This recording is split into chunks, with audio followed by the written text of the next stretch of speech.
Hallelujah, hallelujah. तो आइए वचन की ओर चलते हैं। वचन हम निकालेंगे यूहन्ना सुसमाचार में, उसका पहला अध्याय और 12 वचन पढ़ेंगे। वचन कहता है कि परंतु जितनों ने उसे ग्रहण किया उसने उन्हें परमेश्वर का संतान होने का अधिकार दिया, अर्थात उन्हें जो उसके नाम पर विश्वास रखते हैं। आइए प्रार्थना करें। हमारे स्वर्गीय आसमानी पिता परमेश्वर, वचन से हमसे बातें कीजिए प्रभु जी। हमारे कलीसिया में जो भी लोग आए प्रभु जी, विश्वास करते हैं परमेश्वर यीशु के नाम पर विश्वास करने वाले पर प्रभु जी आप उनको अपना संतान बना लेते हैं, अपना बेटा और बेटी बना लेते हैं। प्रभु उस अधिकार को आप देते हैं प्रभु जी, आशीष दीजिए। यीशु के नाम से मांगते हैं, आमीन, हालेलुया।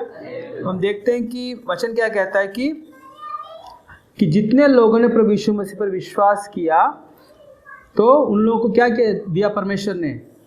उनको बेटा और बेटी होने का अधिकार दिया, ठीक है ना। तो यह बेटा और बेटी होने का अधिकार जो हम सबके लिए बहुत बहुत जरूरी है। क्यों जरूरी है? क्योंकि जब उसके बेटा और बेटी बनते हैं तो परमेश्वर क्या करता है? हमारी बातों को सुनता, हमसे हमारी बातों जो हमारी जरूरत उसको पूरा करता है। एक पिता का जो एक कर्तव्य क्या होता है कि अपने बच्चों की जरूरतों को पूरा करना। आत्मिक जरूरत होती है, शारीरिक जरूरतें होती है, हर एक विषय में। तो ये हम जब प्रभु यीशु मसीह पर विश्वास करते हैं ना, ये हमारे पास अधिकार आ जाता है। हालेलुया। इसलिए हमेशा क्या करना है कि वचन क्या कहता है? जितने लोगों ने इसको ग्रहण किया, तो जितने लोग आप यहाँ बैठे, जितने लोगों ने आपने क्या किया? यीशु मसीह को अपना उद्धारकर्ता समझा कि यीशु मसीह मेरे लिए इस दुनिया में आया, मेरे लिए मारा गया, गाड़ा गया, तीसरे दिन जी उठा। हालेलुया। तो ये इस पर आप विश्वास करते हैं। बाकी और भी किसी विषय पर नहीं कि भाई बाकी कुछ है कि मेरे को बड़ा अद्भुत काम मिलने वाला है, मेरे को मैं बहुत धन संपत्ति, मतलब मैं बहुत अमीर होने वाला हूँ, मेरे को बहुत धन संपत्ति मिल जाएगी, ऐसा नहीं, ऐसा विश्वास नहीं है।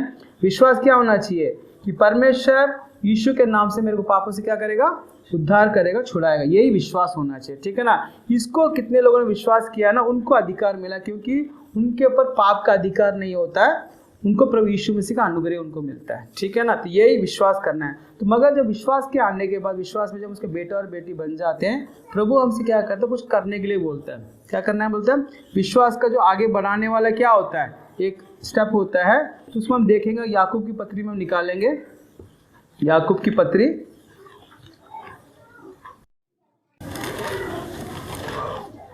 थैंक गॉड, याकूब की पत्री में 2 अध्याय और उसका 14 वचन। क्या है वचन? क्या कहते हैं? हे मेरे भाइयों, हे मेरी बहनों, यदि कोई कहे कि मुझे विश्वास है पर वह कर्म ना करता हो तो इससे क्या लाभ? क्या ऐसा विश्वास कभी उसका उद्धार कर सकता है? क्या है कहने का मतलब ये है कि वचन क्या कहता है? हम विश्वास के साथ क्या हो गया? हम प्रभु यीशु मसीह के बेटा और बेटी बन चुके हैं। बदले में यीशु मसीह क्या चाहता है? परमेश्वर क्या चाहता है कि हमारा विश्वास जो है ना, जो हमारा विश्वास प्रभु यीशु मसीह पर है, उसके साथ साथ हमारा काम जो है, कर्म भी क्या होना चाहिए? उसके वचन के अनुसार होना चाहिए। हम लोग, कई लोग देखते हैं कि यीशु मसीह पर विश्वास तो करते हैं, मगर उनका काम क्या होता है कि वचन के विरोध में होता है, अच्छाई के विरोध में होता है। हमेशा क्या करते हैं? वो वचन जो कहते हैं उसके विपरीत काम करते हैं। ऐसे लोग क्या करते हैं? उनका कर्म अलग होता है और उनका विश्वास अलग होता है। और वचन क्या कहता है कि विश्वास जो करने वाला है उसको कर्म भी होना चाहिए उसके साथ, तभी उसका क्या हो सकता है? उद्धार हो सकता है। बगैर कर्म के विश्वास क्या नहीं कर सकता? हमें हमारा उद्धार नहीं कर सकता। क्योंकि जब बेटा और बेटी बनने के बाद जब परमेश्वर हमसे कहता है कि इन चीज़ों को आप नहीं कर सकते, इन चीज़ों को आप कर सकते हो, तो जो प्रभु कहता है उसको हम करने से उसके बेटा और बेटी बनने का प्रूफ होता है कि हाँ, मेरे कर्म से मैं प्रभु उसको बता रहा हूँ कि प्रभु यीशु मसीह कौन है? मेरा पिता है करके। हालेलुया। तो अगर कर्म नहीं है आपका, सिर्फ विश्वास करते हो, तो क्या होगा? आपका उद्धार अधूरा है, वो आप क्या नहीं कर सकते? आगे नहीं बढ़ा सकते। समझ रहे बात को? इसलिए कहा जाता है कि विश्वास क्या होना चाहिए? कर्म के साथ होना चाहिए। अनेक लोग कहते हैं कि भी विश्वास मात्र करने से बहुत है, ठीक है ना, मगर कर्म नहीं होगा। हम लोग वचन तो सुनते हैं मगर करने वाले नहीं होते। वचन सुनने के क्या होना चाहिए? वचन सुनना चाहिए और उसके अनुसार चलने वाले भी हमें बनना चाहिए। हालेलुया। अगर हम इसी में पहले अध्याय का 22 वचन पढ़ें, चलने वाले बनो और केवल सुनने वाले ही नहीं जो अपने आप को धोखा देते हैं। नीचे 23 भी, क्योंकि जो कोई वचन का सुनने वाला हो और उस पर चलने वाला ना हो तो वह उस मनुष्य के समान है जो अपने स्वाभाविक मुंह दर्पण में देखता है। ठीक है, क्या लिखा है? परंतु वचन को सुनने वाले नहीं, चलने वाले भी बनो। ठीक है, कई लोग क्या करते हैं? सिर्फ सुनते हैं प्रभु का वचन अच्छी तरह सुनते हैं मगर करने वाले नहीं होते, ठीक है ना। वो कहता है कि परंतु वचन पर चलने वाले बनो, केवल सुनने वाले ही नहीं जो अपने आप को धोखा देते। जितने लोग भी प्रभु यीशु मसीह पर विश्वास करते हैं ना, वचन सुनते हैं और उसको करने नहीं करेंगे तो किसको धोखा देते हैं? अपने आप को धोखा देते हैं और कहते हैं कि भाई मैं प्रभु यीशु मसीह का बेटा हूं, मैं परमेश्वर का बेटा हूं, मेरा उद्धार हो चुका है। वो झूठ है।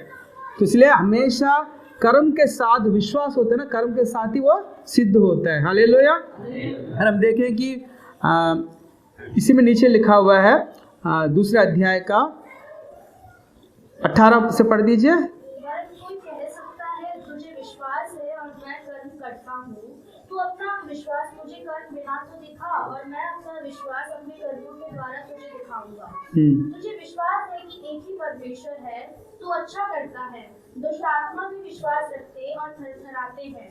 वह निकम्मे मनुष्य, क्या तू ये भी नहीं जानता कि कर्म बिना विश्वास व्यर्थ है? आमीन। क्या लिखा है कि जो विश्वास करता है और कर्म उसके साथ नहीं होता है, वो क्या करता है? वो दिखा नहीं सकता। विश्वास क्या है? मन में विश्वास होता है, उसको हम ये बोल नहीं सकते मैं इतना विश्वास करता हूँ करके आप उसको नाप नहीं सकते। मगर उसका पैमाना क्या है कि जो विश्वास आप करते हो और आपकी ज़िंदगी में चलता है ना, विश्वास के साथ जो कुछ बाइबल में कहा गया है उसको करते हो तो वो आपको काम दिखता है, विश्वास नहीं दिखेगा। विश्वास कहाँ होता है? मन में विश्वास होता है, दिल में होता है, मगर वो कैसे दिखता है? काम के अनुसार ही दिखेगा। अगर विश्वास करेंगे और हमारा काम वैसे होगा तो उसके बाद हमारे काम से वो प्रकट होगा, ठीक है ना। तो ये ऐसे ही प्रभु कहता है, वचन कहता है कि तुम्हारा विश्वास कर्म के बगैर नहीं देखा जा सकता। और लिखा है कि तू विश्वास करता है कि एक ही परमेश्वर है, अच्छा करता है। तू विश्वास करता है कि यीशु के द्वारा मेरा पाप क्षमा हुए हैं, यीशु के मौत की वजह से मेरे को चंगाई मिलेगी। विश्वास करते हो, बहुत अच्छे काम करते हो, मगर आपका काम क्या है? विश्वास के साथ मेल नहीं खाता, ठीक है ना। तो ये वचन कहता है कि परमेश्वर एक ही है, विश्वास करते हो, अच्छी बात। हमारे नीचे लिखा है कि तो अच्छा करता है। दुष्ट आत्मा भी विश्वास रखते हैं और थरथराते हैं। दुष्ट आत्माएं हैं जो यीशु के नाम से क्या करते हैं? थरथराते, कांपते हैं।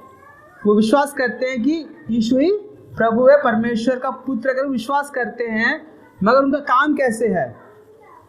शैतान, दुष्ट आत्मा अच्छा काम करती है क्या? कभी नहीं करेगी। शैतान का नाम क्या है कि वो चोर और घात करने वाला है और डकैती करने वाला है, वो नाश करने वाला है। तो शैतान कभी भी अच्छा नहीं हो सकता, दुष्ट आत्मा कभी भी अच्छा नहीं हो सकता, मगर वो विश्वास करता है कि यीशु ही प्रभु। इसलिए यीशु के नाम से हम क्या करते हैं? प्रार्थना करते हैं तो दुष्ट आत्मा निकल जाती है। एक मनुष्य के अंदर दुष्ट आत्मा होती है तो यीशु के नाम से बोलते हैं तो निकलती है, नहीं निकलती है? निकलती है, क्योंकि वो विश्वास करते हैं कि यीशु ही प्रभु का। मगर उसका काम क्या है? वो क्या करता है? किसी को जब जकड़ लेता है तो उनको नाश करता है, उनकी फैमिली को नाश कर देता है। तो इसलिए जो है हम बगैर काम के विश्वास को क्या होगा? रखेंगे तो हमारे लिए कोई काम का नहीं है। हमें अपना काम भी वैसे ही होना चाहिए, क्योंकि शैतान क्या करता है?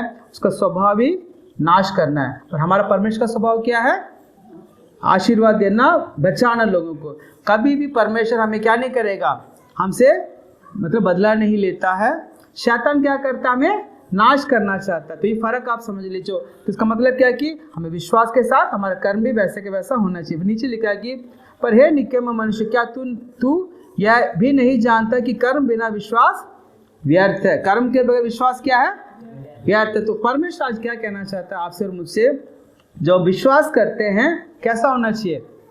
काम के साथ होना चाहिए, हमारा काम दिखना चाहिए। समझ रहे बात को? तो जब भी हम विश्वास करते हैं प्रभु यीशु मसीह मुझे अच्छा आशीष देगा, तो विश्वास किया तो उसको आपने देखना है, ठीक है। अगर आप कहते कोई भी निर्णय प्रभु के सामने रखते तो उसको क्या करना चाहिए? अपने जीवन में अमल करना चाहिए, ताकि परमेश्वर हमें आशीष और बरकत दे। Hallelujah, hallelujah. तो आज हमें निर्णय लें कि जो मेरा विश्वास कैसा, हम अपने को जांचें और परखें कि मेरा विश्वास कैसा है। मैं सिर्फ और सिर्फ सुनने वाला और करने वाला नहीं, तो वो आपको पता होगा, ठीक है ना। परमेश्वर को पता और आपको पता है। हालेलुया। जांचोगे तो क्या होगा? अपने को जांच कर, परख कर, जो आपकी कमियां उसको दूर करके प्रभु में कैसे बनिए? विश्वास के साथ काम करने वाला भी बने, ताकि परमेश्वर क्या करे? आपके जीवन में अद्भुत काम करे। Hallelujah, hallelujah. तो आइए हम प्रार्थना करें, अपने आंखों को बंद करें, प्रभु के सामने अपने को सरेंडर करें। हमारे स्वर्गीय आसमानी पिता, धन्यवाद देते हैं, स्तुति करते हैं, तारीफ करते हैं, आपकी जय जयकार करते हैं। आप महान और करुणा में परमेश्वर हैं प्रभु। हालेलुया, आपकी जय जयकार हो प्रभु जी। विशेषकर परमेश्वर पिता, आप अद्भुत परमेश्वर हैं। प्रभु जी आपने विश्वास के बारे में बताया, पहले आपने बताया कि जितने लोगों ने प्रभु यीशु मसीह पर विश्वास किया, परमेश्वर ने उनको अपना बेटा और बेटी होने का अधिकार दिया। प्रभु जी जब हम प्रभु जी हम आपका बेटा और बेटी बन जाते हैं, आपके परिवार के सदस्य बन जाते हैं, तो प्रभु जी आप हमसे उम्मीद करते हैं कि हमारा विश्वास प्रकट हो, हमारा विश्वास कर्म के साथ प्रकट हो प्रभु जी। इसलिए परमेश्वर पिता हम सिर्फ केवल वचनों को सुनने वाले नहीं प्रभु जी, हम उसके अनुसार करने वाले भी बन जाएं, ताकि हमारा विश्वास जो आपके ऊपर है वो प्रकट हो जाए प्रभु जी। हमारे जीवन के द्वारा लोग जानने पाए कि ये प्रभु यीशु मसीह के बच्चे हैं करके। हाँ प्रभु जी ऐसा ही हो जाने पाए। धन्यवाद देते हैं, स्तुति करते हैं प्रभु जी। आइए सबको आशीष और बरकत दीजिए प्रभु जी। और प्रभु परमेश्वर हम सब प्रभु जी हालेलुया आपके वचन के साथ चलने वाले बन जाए। आदर स्तुति महिमा आपको देते यीशु के नाम से मांगते हैं, आमीन आमीन। है मेरे मन यहोवा को धन्य के, और जो कुछ मुझ में इसके पवित्र नाम को धन्य के। है मेरे मन यहोवा को धन्य के, उसके किसी उपकार को ना भूल। आमीन आमीन। Hallelujah hallelujah.